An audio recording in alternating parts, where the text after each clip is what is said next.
Trump's tariff deadline looms for Europe. July 6, 2025.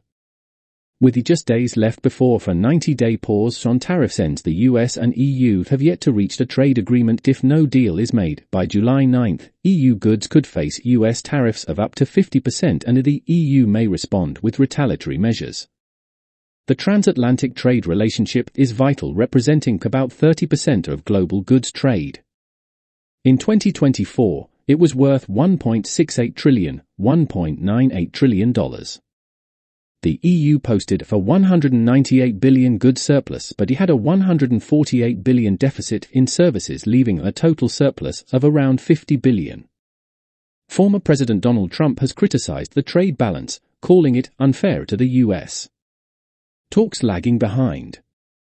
Negotiations have been slow. EU officials hope for a basic political agreement, though a comprehensive deal is unlikely before the deadline. European Commission President Ursula von der Leyen said the focus is on an agreement in principle, admitting a detailed accord is impossible in the time available. Trade Commissioner Maroš Šefčovič described recent meetings in Washington as productive. However, U.S. Treasury Secretary Scott Bessent appeared less optimistic, saying, "We'll see what we can do." Will there be a deal? Analysts are doubtful.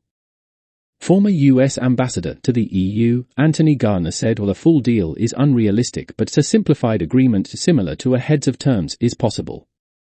Carsten Nickel of Teneo noted that the best short-term outcome may be for the EU to accept the 10% US tariffs to buy time for future talks. Still, he warned that any agreement would be vulnerable to reversal. Nickel added that the EU is unlikely to retaliate unless full US tariffs are imposed, and even then it would tread carefully.